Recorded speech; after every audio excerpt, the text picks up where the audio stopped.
Well,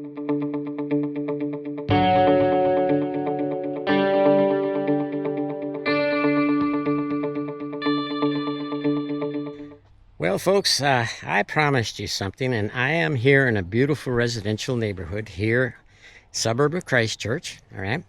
And we are about to meet an incredible man, all right? I'm not going to tell you right away what he's done, but you're going to see it very, very soon. We're going to interview, and then we're going to experience something that I myself have never seen anything like this in particular. As I said, it's an absolute gorgeous, you see the house in the background. Got a boat over there. But what do you say we dive into the actual story, which you're going to find amazing, and I know I'm thrilled to be able to present this to you. So what do you say we go do that? Trevor, absolute privilege to meet you. I've heard a lot about you, and I'm excited to find out more about this project that is behind us here.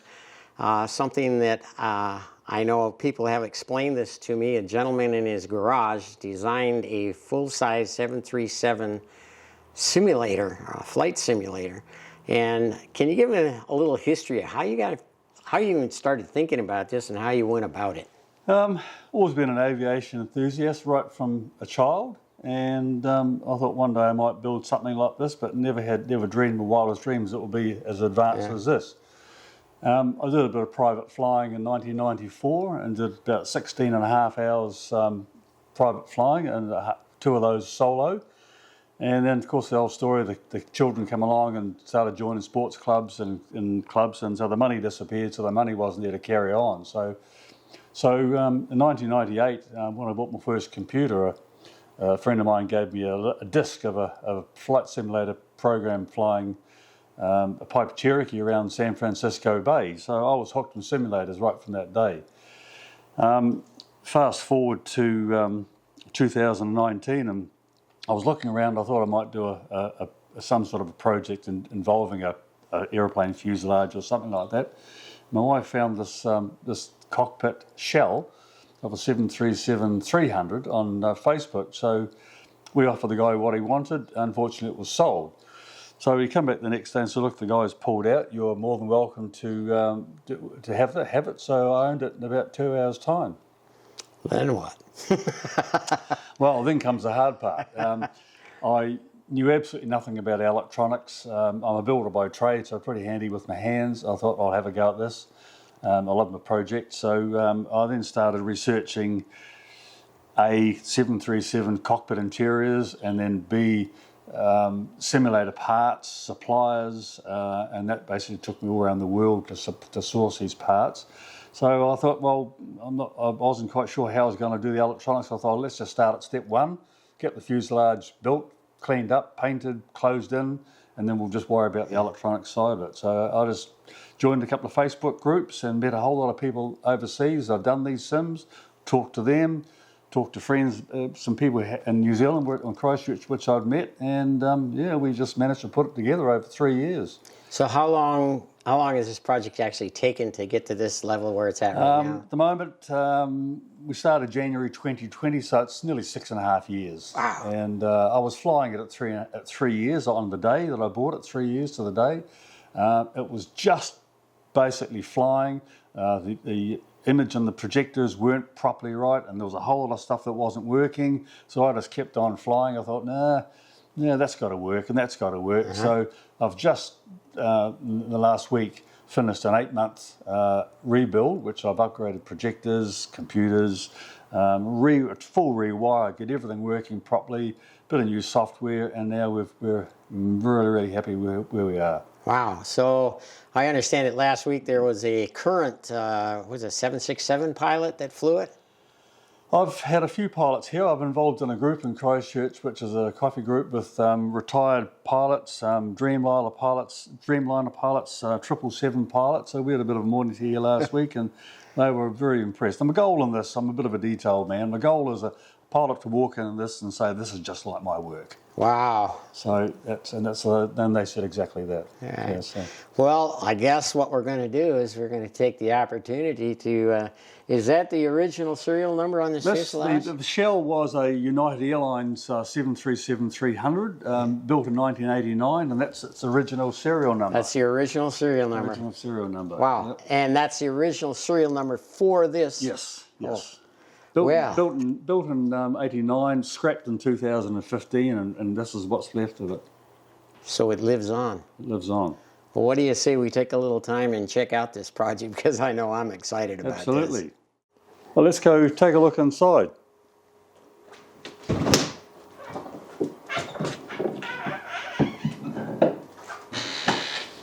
There's no flight attendants today, so self-service, so welcome aboard. Come on in. Okay, so what we're going to do now is we're going to try to figure out, or Trevor's going to explain what these computer here can actually provide for the simulator. So Trevor, what about the weather? Okay, well we have different settings for summer, winter, autumn, spring, day of dawn, day, dusk and night. So we can simulate real weather conditions, cloud conditions, fog conditions. We can set up exactly what we want. Strong winds, no winds, clear skies, cloudy skies, it's all there. Stormy skies, snowy skies, it's all on a push of a button. What about weight and balance? Okay, we go to the next section here, fuel load. So we've got three sections here. We've got the fuel tanks, we've got the two wing tanks, which we can put from anywhere from 0% up to 100%. We've got the center tank, which we can then put 0 from up to 100%.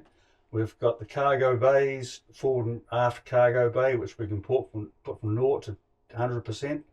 And we've also got our passenger sections in 4 sections, so we can put our passenger section 0 full up to 100%, and that produces the weight, 0 fuel weight, and it combines it with the fuel, and it gives you all your weights required, and your center of gravity, which you can feed into the flight management system, and that controls the performance of the aircraft.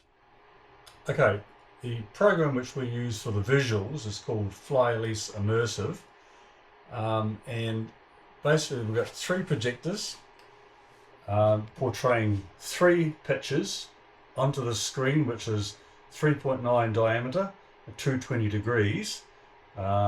It's 2 meters tall at its highest point. So where the warping program itself is, because a projector is designed to portray a nice image on a vertical screen on a wall, when you're portraying a visual onto a curved screen, it comes out all warped. So the program actually warps the program, so you get a full 220 degree realistic, with horizon and everything, visual.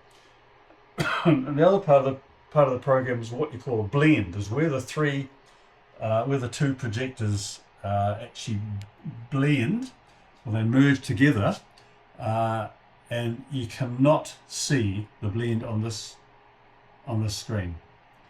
I can't even see where it is. It's that perfect, and that's the art. That's the trick of the warping and blending. Okay, this is a cockpit of a 737-800 NG, which stands for next generation. The next generation means that all the instruments on the instrument panel are all digital, whereas the older planes were all analog. This is what they call the main instrument panel, the MIP, which is all the glass cockpit. It has all the navigation, artificial horizon, and the first officer and the co-pilot and the pilot have exactly the same. This is called the upper and lower ECAS, which is engine instrument systems. Up here is called the glare shield, which stops the glare from the windows onto the instrument panel. This part here is called the MCP, or the mode control panel. That's all the automatic pilot controls. The EFIS unit here, which changes different things on the instrument panel. We can also change screens by different methods here. This here is called the throttle quadrant, or the TQ, which has throttles, park brake, flaps, speed brake. The fire panel here, which is for the two ends of the auxiliary power unit. It's the fire warning system. This unit here is called the pedestal, or the audio bay. It's got the radios, navigation radios, VHF radios. They're duplicated from the first officer side. We've got a cargo fire panel, weather panel, ATC, ADF, and different lighting systems.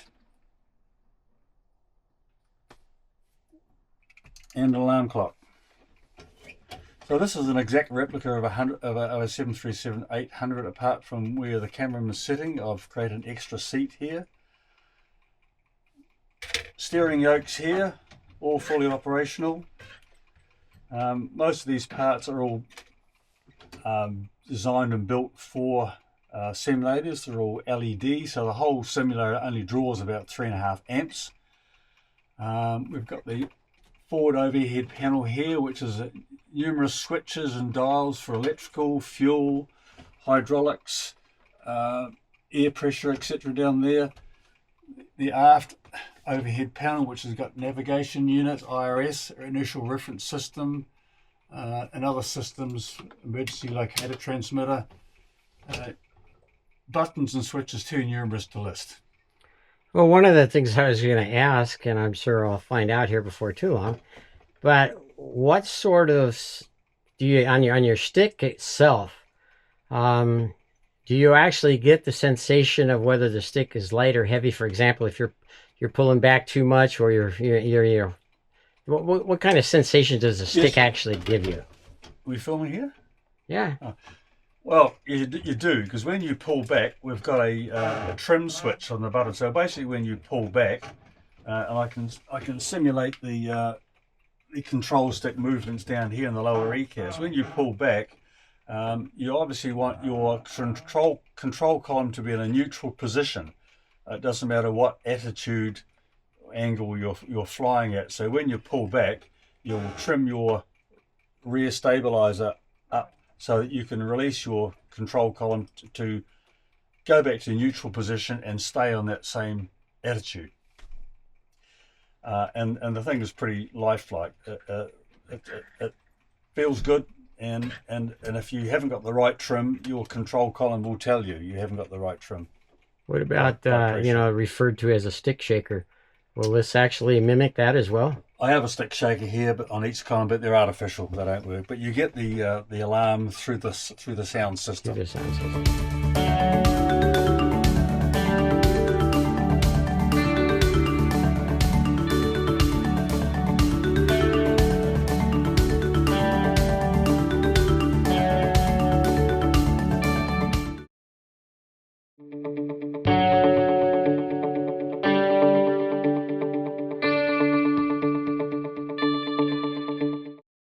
KSLC. Right, so up we go to. This is Salt Lake City Airport. We're going to fly straight ahead and then join this line to head off in a northwest direction towards Sun Valley. This is a takeoff page on the computer. We tell the computer what flaps we're going to take off with, what the balance of the aircraft is. That's the centre of gravity. We've already put in the weights and the weather, and so the computer has computed the speeds that we should use. Here they are: V1, VR and V2. V1 is the speed that you can't stop once you get going that fast. You've got to fly. VR is V-rotate. That's when we pull back on the stick, and as you can see, they're very close to the same. V2 is the initial climb out speed. So we're going to rotate at 138 knots and climb out initially at 145. Put your hand on here. We'll have to take the brake off.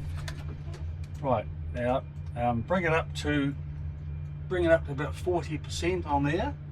Let it get to 40%. I'm on the brakes though, right? Or no? No, I've got the brake. No, you haven't got brakes. Oh, I haven't got brakes. No, I've got the only brakes. Up to what, 40%? Bring it up to about 40% and then full thrust, but just slowly. Right, we're away.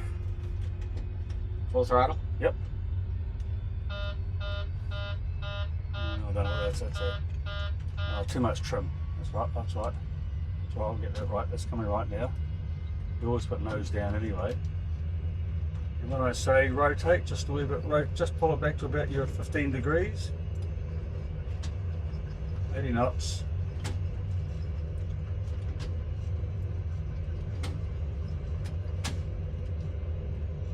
And rotate up to about 15 degrees.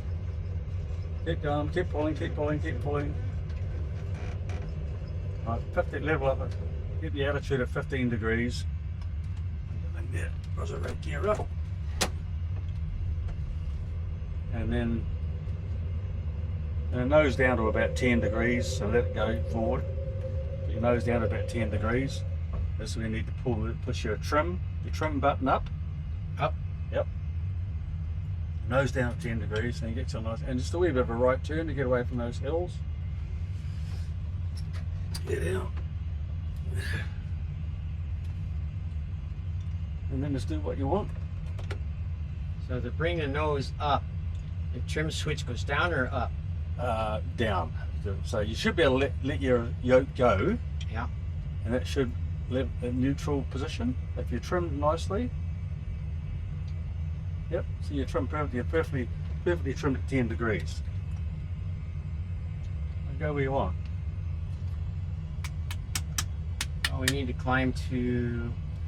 Where are you going now? Back to Salt Lake, are we? Salt Lake. Okay, so... It's going to be that direction eventually. Well, in that case, we'll head to...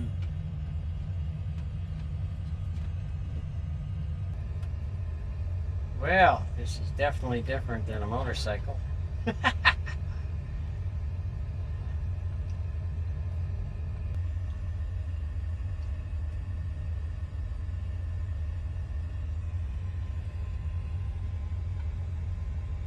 You okay power-wise? Yep, that's cool. Let's just hold it there for a bit.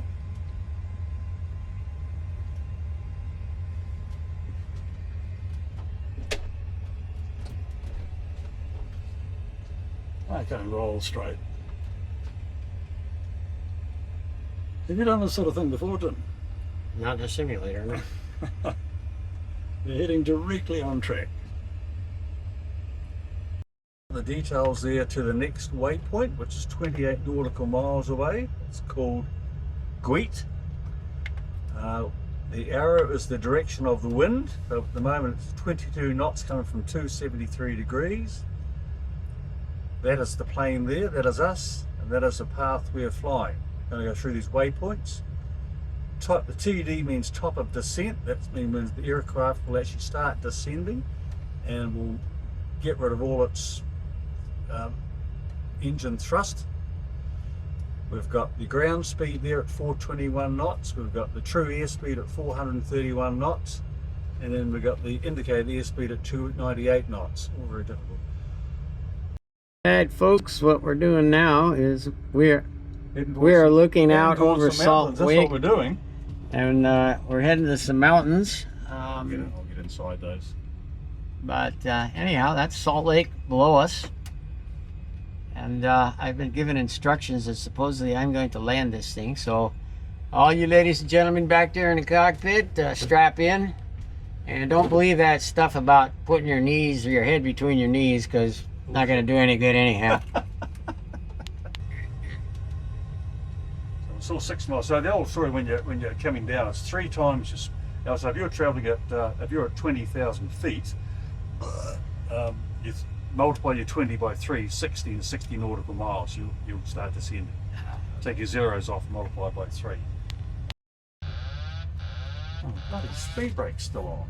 Fuck's sake. I didn't do it. That was me. I think we ripped that off. I heard that sound. Definitely me. Alright, flaps please.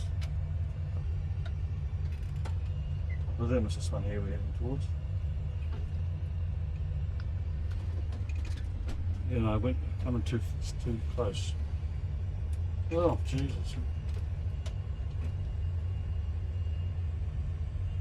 Should we do that again? Okay. Jim, do that again. Okay.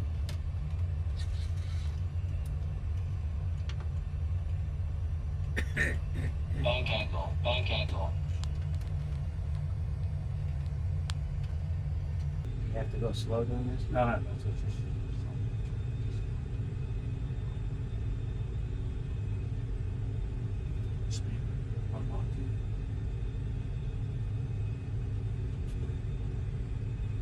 pushes.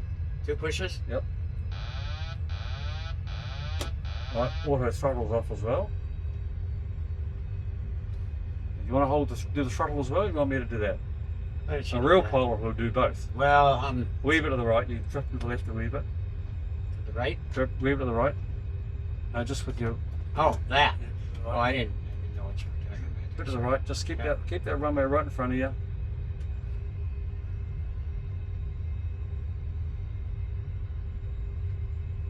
Just bit to the right. See here. Oh, yeah, you can't see. You can see bit to the right. We're running off. Bit to the right. Keep going to the right. Real turn. Real turn. Keep going. Okay, I got 3 runways right now. Am I going to the one in the center or the one to the left? One to the left. Yep. Bit right. Keep going right. You're still drifting to the left. Bit to the right. Quite a bit. Good turn. A good turn. I'll tell you when to right. Straighten out about now. Start straightening out a bit now. Keep that runway right in front of you. So it is the center runway then? I'm going to that one to the left. Okay. Yeah, Oh, I got it. Keep going to the left now. You're going too far to the right. Keep turn to the left. Yeah, got it. Yep. Keep your nose up a wee. Keep your nose up a wee bit.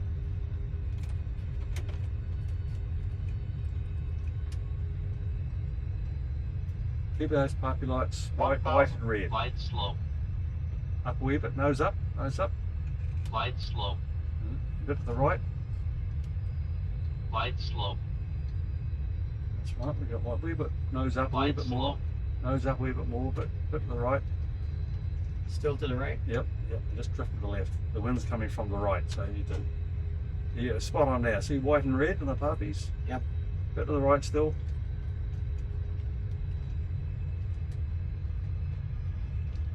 Flight slope. Bit to the right still. Flight slope. And nose up. Oh, nose, I see the runway now. Nose up, nose up, Flight slope. nose up. Yep. A bit to the left now. Flight slope.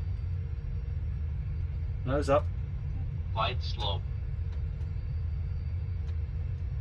Flight slope. Right off the nose right now? That's it? Yep. Okay. And a bit to the left. Flight slope. The left, you're going way to the right. Get that runway right in front of you. I'm looking 2 runways here. Don't you listen, there's only Flight slope. there's one to the left with the parties on. Flight slope. That's right. Yeah, you're height, perfect for height. A wee bit to the right now, straighten up. 400. Nose up. Just Flight keep your nose slope. up a wee bit. Ears down, flaps down. Flight slope. Bit to the right. Bit to the right. Nose up. 300. Flight slope. Trigger auto brakes. Very Minimums. very Flight slope. very gentle movements on the control. Perfect. You're perfectly lined up there. Now nose down a wee bit. You're perfect there. 200. Absolutely perfect.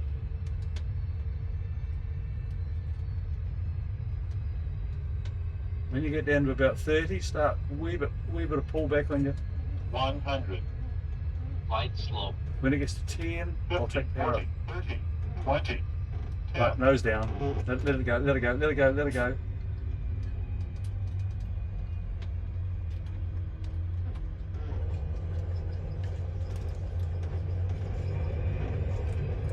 Bingo. You've arrived. Wow. That was incredible. Now, will the gates actually be accurate?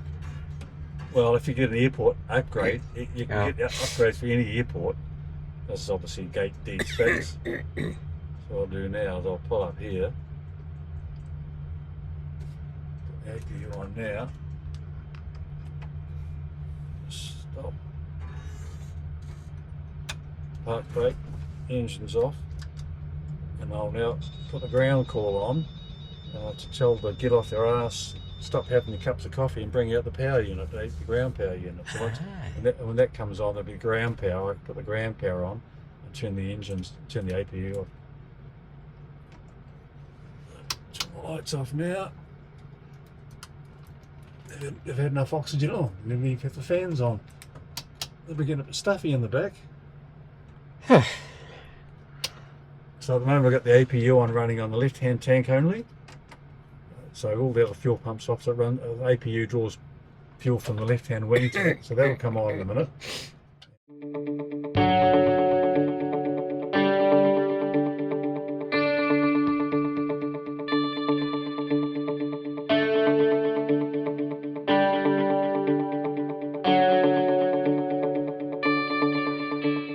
Welcome, folks, to a misty morning here in New Zealand.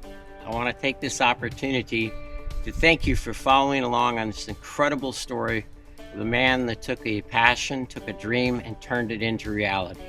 A 737-800 NG flight simulator, fully functional. Last week, there were 3 professional pilots that flew it, and they said it was just like walking into work. So that's an incredible compliment for Mr. Trevor. But there again, myself, after being in that cockpit for 3 hours, flying, and then filming for another couple hours, by the end of the day, I was exhausted because it is so realistic, it's incredible. So with that, folks, I want to say thank you for following along, because that's what makes these stories worthwhile, is to be able to produce it and you folks follow along with the projects that I create.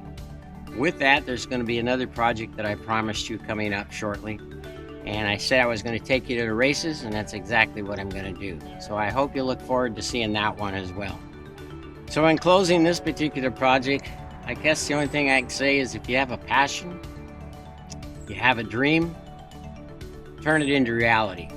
Because that's what these people in my projects have done, and I have great respect for these people. And with that, folks, Hobo Rider looking back at you one more time.